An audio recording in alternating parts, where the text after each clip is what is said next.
On July 13, 1944, at 9:42 a.m., Sergeant Curtis Grubb Cullen, a 29-year-old soldier with 2 weeks of clandestine device testing and no official approval, watched General Omar Bradley near St. Lo. Cullen knew the next 30 seconds would be decisive for the fate of 3,000 American tanks attempting to break through the Normandy bocage. First Army had already lost over 400 Sherman tanks in 6 weeks trying to navigate the Norman hedgerows. These were not mere hedges. They were formidable earthen walls, 12 feet high and 4 feet thick, fortified by centuries of root growth, created from field stones piled by French farmers since medieval times. When American tanks attempted to climb these ancient barriers, they exposed their vulnerable 1-inch belly armor, making them easy targets for German Panzerfaust teams and anti-tank guns. Many Sherman crews perished before they could escape their burning vehicles. Cullen, from the 102nd Cavalry Reconnaissance Squadron of the 2nd Armored Division, had been analyzing the hedgerows since June 20th. The tactical situation was grim. Each battalion had roughly 70 tanks, but only 4 M4 dozer tanks were allocated per battalion. These dozers could breach the hedgerows but were slow and prime targets. In over a month, American forces had only advanced 8 miles inland. Thousands of hedgerow fields still lay between the beachhead and the open French countryside. At the current pace, the First Army would need 6 months to advance 20 miles. Operation Cobra, the planned breakout offensive, demanded rapid armored movement through the bocage, but no one had yet found a solution to the tactical deadlock. Previous attempts, like packing hedgerow bases with explosives, merely attracted German artillery without significantly damaging the earthen walls. Crews welding spare track links to their hulls offered little protection against close-range anti-tank fire, and attempts to ram the hedges only resulted in Shermans burying themselves nose-first into centuries of compacted earth and roots.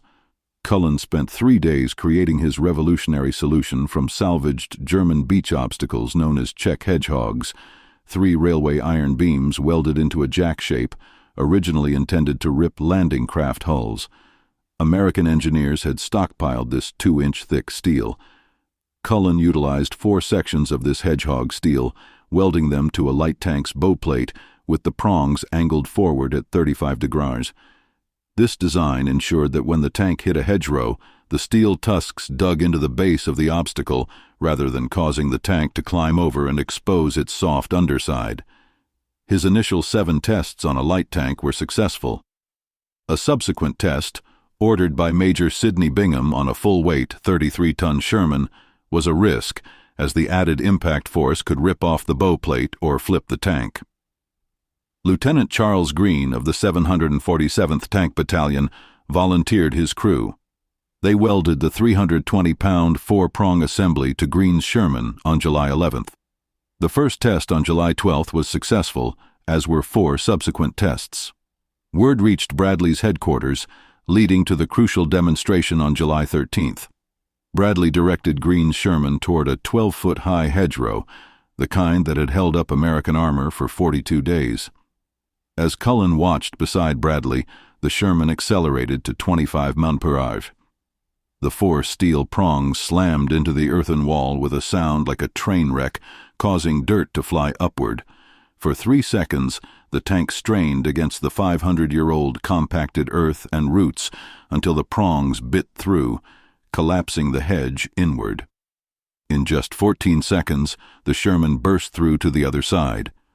Bradley, after examining the torn earth and severed roots, immediately asked how many devices could be produced. Informed that the available beach obstacles could yield about 500, Bradley ordered 3,000. That evening, Bradley issued orders to the 52nd Ordnance Group for every available welder in Normandy to work 24-hour shifts, stripping every German beach obstacle between the beachhead and Cherbourg. The goal was to install the cutting device on every Sherman, light tank, and tank destroyer in the First Army before Operation Cobra's scheduled launch in 12 days on July 25th. This demanded modifying 250 tanks per day, or 1 tank every 6 minutes. Captain James Dye from the 52nd Ordnance Group set up the assembly process near Colombiers. Cut the hedgehog beams into 4-foot sections, grind the edges to points, weld them to mounting plates, and bolt the plates to the tank bow, a 4-hour process per vehicle under ideal conditions. Initial production was hampered by the unexpectedly hard German steel, which caused the cutting torches to overheat and required cooling time. The first day yielded only 8 completed devices. Cullen spent the next day troubleshooting, requisitioning additional torch assemblies, and organizing welders into rotation shifts to manage the heat buildup. Production slowly increased, 22 devices on July 15th, and 38 per day by July 17th, after 40 more welders were brought in. The brutal math remained. At 38 tanks per day, 3,000 modifications would take 79 days, long after Cobra's launch. Another problem surfaced. The 320-pound assembly shifted the Sherman's center of gravity forward by 6 inches, compressing the front suspension. Repeated hedgerow impacts caused stress fractures in the suspension springs of test vehicles. Cullen modified the mounting system, adding reinforcement brackets to distribute the weight across the hull's structural frame, which added 30 minutes to the installation time but prevented critical suspension damage. By July 19th, 6 days before Cobra, production reached 64 devices daily, with about 400 completed. Bradley's staff urgently requested a minimum of 2,000 Rhino tanks for the offensive, implying a delay for Cobra if the number wasn't met. Doherty secured additional Czech hedgehogs near Utah Beach, providing enough steel for 5,000 devices, but welding capacity remained the bottleneck. Cullen organized auxiliary production cells using welding equipment from tank recovery teams, bringing 15 more welding stations online by July 21st. Production leaped to 112 devices per day, with welders working around the clock under floodlights, transforming the Norman field into a makeshift industrial factory. On July 22nd, 3 days before Cobra, the total reached 1,200, with an estimated 850 more possible before the offensive, for a total of 2,050, just above the minimum requirement. The steel abruptly ran out, as every German beach obstacle had been processed. Doherty considered using railroad tracks as a substitute, a cruder but workable design already experimented with by Lieutenant Green's 747th Battalion, which they called the Green Dozer. The Ordnance Group shifted to a hybrid model. Cullen's hedgehog cutters for units with remaining steel and railroad prongs for the rest. By July 23rd, the count reached 1,800 devices, with another 500 in progress using railroad steel, for an estimated final total of 2,300 Rhino tanks, or 77% of Bradley's armored force, enough to proceed. The modified tanks moved to forward assembly areas on July 24th, looking absurd, like prehistoric animals equipped for battle. Operation Cobra began at dawn on July 25th with a massive air bombardment. Cullen watched from an observation post as the first Rhino tanks crossed into the bocage at 7:45 a.m., led by the 2nd and 3rd Armored Divisions. Radio reports confirmed immediate success. Tanks were breaching hedgerows in 15 to 16 seconds without damage, pushing straight through at ground level.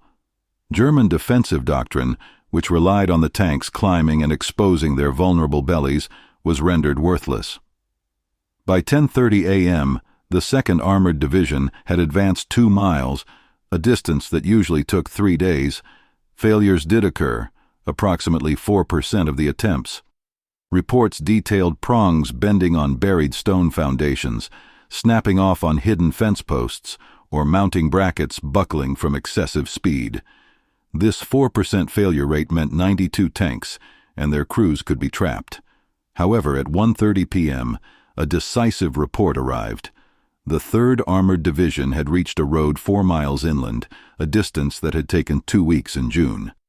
The Bocage defensive network was collapsing, and by 4:15 p.m., Bradley's headquarters assessed Operation Cobra as a success beyond projections, with the Rhino tanks having solved the tactical problem. Cullen returned to the abandoned production site, a field now empty except for scraps and burnt torch tips. He rationalized the 4% failure rate. 4% failure was better than 60% casualties from exposed belly armor. The front had advanced 8 miles in one day. The bocage was broken. On July 26th, Bradley ordered the production of 500 more units using railroad steel for the ongoing advance. By July 28th, the count reached 2,850 modified tanks. The device was officially designated the Cullen Hedge Cutting Device M1 Cullen type in Army records. The impact was immense. Between July 25th and August 10th, American tank casualties dropped 37%. The Rhino tanks accelerated the breakout by an estimated 4 to 6 weeks, enabling the rapid advance that led to the encirclement of German units in the Falaise pocket. Captured German officers called the devices hedgevilles or iron tusks and admitted to abandoning positions when they realized the American armor could breach any hedgerow. By August 5th, the Bocage campaign was over. On August 15th, Bradley summoned Cullen, who feared it was about the 4% failure rate. Instead, Bradley presented him with a recommendation for the Legion of Merit, the 4th highest military decoration, for exceptionally meritorious conduct in developing a device that directly contributed to the success of Operation Cobra and saved an estimated 1,500 American lives. Cullen, a sergeant, received the medal on August 20th, a rarity for his rank. His ingenuity became institutionalized. The Army incorporated the device into official doctrine, training new crews with Cullen's techniques: approach at 25 m, strike the base, maintain momentum for 15 seconds. After the war, Cullen returned to Cranford, New Jersey, married, and worked at Schenley Industries in New York City. The story was a local feature, but national recognition was limited until General Bradley published his memoirs, A Soldier Story, in 1951, crediting Cullen and describing the device as absurdly simple and a solution that had baffled an army for more than 5 weeks. Cullen continued to live a quiet life, avoiding the spotlight. He died on November 20th, 1963, at the age of 48. 1 year after his death, on the 20th anniversary of D-Day, President Dwight Eisenhower recounted the hedgerow cutter story to Walter Cronkite on national television.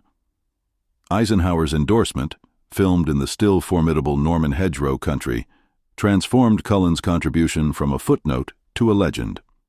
The device's legacy endures in museum exhibits, but its most profound impact is in military doctrine.